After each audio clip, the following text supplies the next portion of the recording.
Okay, so far we've got not a lot of code, very clear, beginner-friendly code with lots and lots of nice comments in there. This is our object, enemy object.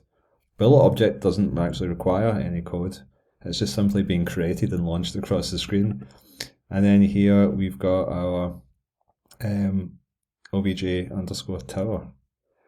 So I think the last little bit we need for our kind of prototype is the ability to spawn a bunch of these things over time, or these enemies.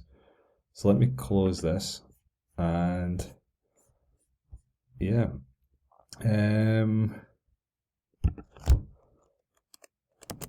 add code. In fact, let's just do our usual, using beginner friendly code. Make it so that obj enemy is spawned at the beginning of the path every second. So this is probably the most complex thing we've asked it to do so far. We're asking it to spawn an object into the room and to have it follow the path every second.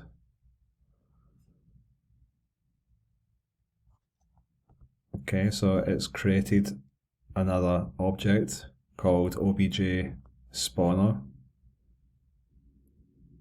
So when it does this and makes objects, this one doesn't have a sprite attached to it, it's just there to trigger some code.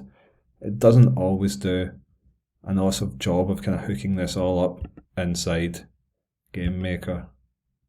So this is the resource file that it's made, and it's probably going to have some mistakes, but let's go and have a look at it anyway. Yeah, so it doesn't even see that we have got a new object. So I'm going to create an object. I will call it object spanner or spawner, and it's meant to have an alarm, a create. So let me see, create event, there it is there, and it's telling us the alarm's missing. So let us do the alarm 0. And this is what's going to happen every 60 seconds. Or sorry, every 60 steps, so once a second. Okay, let's try it out.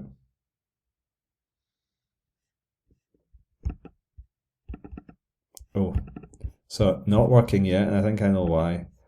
Because for code to run, we need to actually drag and drop our spawner into the room, not like that, but into the instance layer.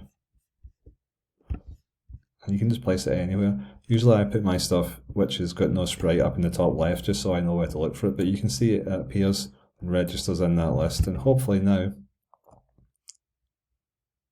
hey, can I destroy these things? I can. So that, to me, kind of looks like the start of a basic tower defense game. Now, the next bit, because obviously tower defense is not about you being manually in charge of shooting all these things, although that could be a different type of game. We need to kind of automate this so that it's got some enemy tracking. These should destroy themselves at the end. Okay, so yeah, more or less working.